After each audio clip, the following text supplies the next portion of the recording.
What do you think about the whole Rhymefest story that he told about Scribble Jam and battling Eminem, and M said the N-word to him and all this stuff like that in the battle, and it was proven that that story never happened because I had interviewed my guy Mr. Dibbs, who was the co-founder of Scribble Jam, and they're working on a documentary about Scribble Jam, and people from Shady and I think Paul and stuff had reached out to the people doing the documentary to put out the clip of M rapping the verse that he was referring to, and it wasn't even towards Rhymefest at all. It was towards another rapper by the name of Allstar, and he never once dropped the N-word in that. Man, roll the clip. As soon as Rhymefest said that, somebody sent it to me, and I'm like, oh, fuck it. First of all, if that had happened, Eminem would have got clanked with a bottle. Like, we don't play that shit. We don't. You know, that doesn't fly here. And I'm like, but fuck no. I'm like, I don't even think that. So I'm scouring through all the DVDs, and I'm like, yeah, it's fucking All-Star, because it was always a funny battle. Like, blah, blah, blah, I'm playful with you. I'll staple stitch you. Everybody in this fucking playfulness, you try to turn my facial tissue into a fucking racial issue. And I'm like, and then that's it. And then the crowd's screaming, so it doesn't really matter. I'm like, there's no N-bomb in there. And I'm like, and that's All-Star. So you're watching Rhymefest tell a story that has absolutely dick to do with him. He's not even in the background on that one. He's over there fucking doing whatever he does. Had nothing to do with him. No. It's fucking All-Star. And he literally, Rhymefest says the words in the interview, except he adds the N-bomb in there. And then he tells the story like, and I couldn't even be mad at him that he called me that. And I just had to keep battling. I'm like, what the fuck are you talking about? You didn't battle. Period. No. It's basically, it's either you, I don't know. I don't think he does, I don't think he does drugs or shit. I think you're either mistaken or you're just fucking lying. What did you think about that? People want to be relevant. We're in a TikTok 24-hour camera cycle. You know, that comes with the territory. I know I'm gonna sound like I'm such just dragging that whole quote, but it just comes with the territory.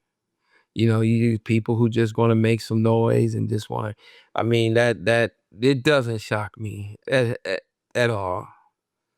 That's great. That's like asking a woman to be good. That's crazy though. Like, to me, it's just like, that's a serious allegation to put against somebody, bro. And especially when the footage has existed online for so many years, right? For, you can say, at least 20 years. Like, why would you come out and say something like that? That's a clearly a bold-faced lie, you know? This is the game we're in, man. I have documented footage of, man, even me myself, I have literally, like say, like with the proof thing, right? Everybody knows that, man, I was proof manager forever and a day in the early years. I executive produced all the proof stuff. And it's online. All of this is online.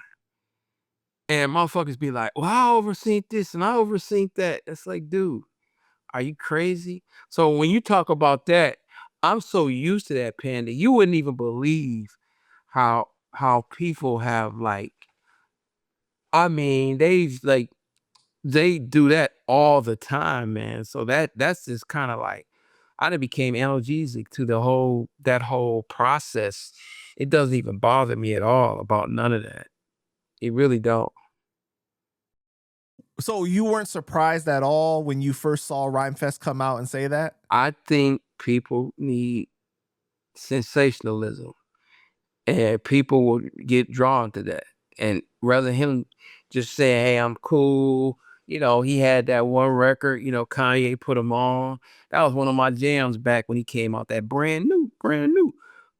I don't think that, I don't think in this day and time it happens no more. And man, who would ever think, just to kind of answer your question, right? Who in the fuck would ever think Mark Hicks would be in 2026 talking to a hip hop platform like Panda Chop? Point being is, man, all of us in that era, we had a live fast, die young type of vibe to us, man. 2026, me being at the age I am at 25, it's amazing, man. You get what I'm saying? So my point is that who would think that Rhymefest, but that happened like last year, like late last year, or whatever. Rhymefest is still got bills to pay. I suggest he's got a family to feed, and he's got to create some type of hype.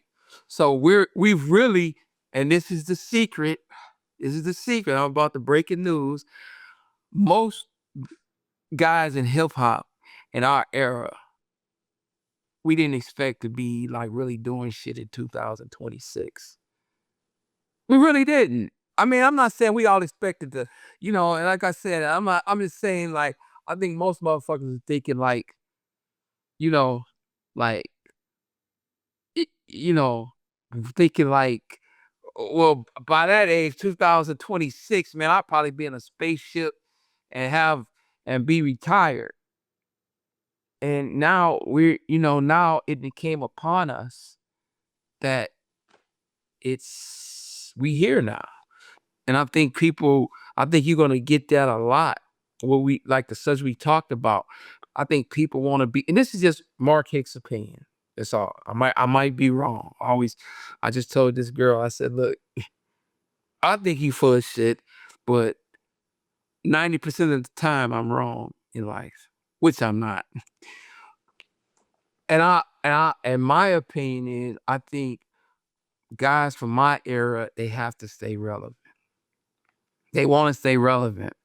And I would say, even from the Kanye West and all the kind of bullshit he's spouting, I think that you know, and I know you didn't ask me about Kanye West, but I think, I used to be a big Kanye. I was one of the biggest Kanye West fans, but I think he noticed he was getting long in the tooth and he couldn't compete with little Uzi Vert, and he couldn't compete with the like the drama that not drama, but the aesthetics of Kendrick Lamar. And what do he do? He just pounds in and he starts like dissing Kendrick for a hot second. Then he diss straight. And I think our era, because all of us, like my brother Prue said, when you say you don't have an ego, that's your ego saying you don't have an ego. I think us all being, kind of inoculated in the hip hop culture, we have egos. And I think we like, damn, how can I become more relevant again? And I think if lies don't even matter no more. Like, lies don't even that's not even, that's like, what, I gotta lie for this? Oh yeah, I'll lie, fuck it. And I think that's a sad case that we deal with in this society nowadays. Yeah, and you're right though. The sad thing about the culture now though is nobody cares about the truth when the lie is more Yeah, entertaining exactly. too, because the audience just cares about being entertained even if they know it's BS. Like look at how many podcasts that these rappers are doing now, lying all the time, and people that are watching know they're being lied to, but they don't care. Like that's just insane to me. Like I don't want to consume something if I know that the person is lying, and you could totally tell like they're putting on a show, stretching the numbers, and we ain't got to say names, but you know what I'm talking about though.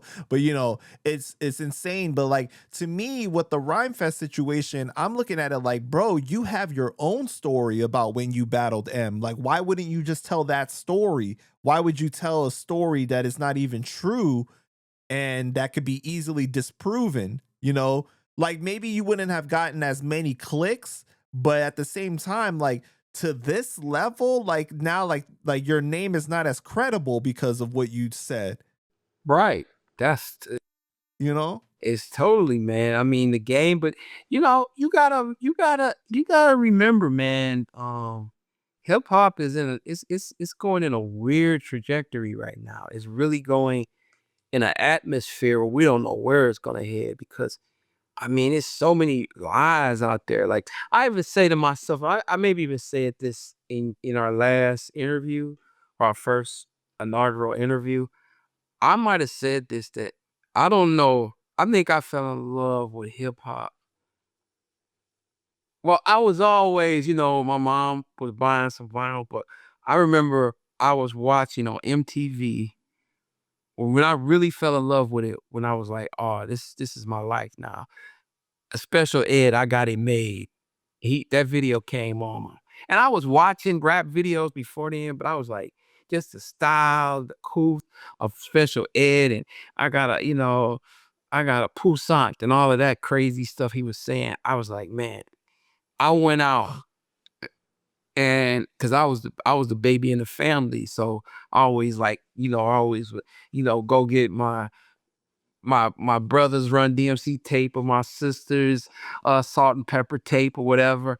But that's when I first went out and I brought Special Ed Youngest in Charge album. That's that was one of my first investment in hip hop. Special Ed Youngest in Charge album.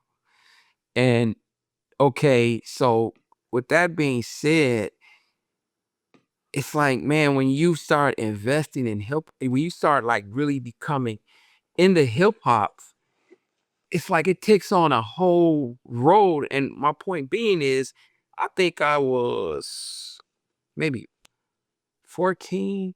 I don't know if I was 14 in this era. I don't know if I would really fuck with hip hop.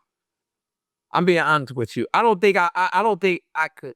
When I say inoculated and fall in love with it, I mean I just went straight hip hop. I like, the clothes, the styles. I would get, the Source Mac. Well, the Source was maybe like back then it was probably Black Beat or something, but you become inoculated into the culture. And the mark at 14, I would have embraced hip hop like if I was 14 now, because it's so much lies and motherfuckers it's like a lot of fakeness. And back then it was real. It was like Right. it was attainable. When you see like Biz Markie with a true uh jumpsuit on and a donkey gold chain, it plays a role in it. So that's I mean, it was attainable. But nowadays it's just so fake now. It's like Yeah, yeah. man. For sure.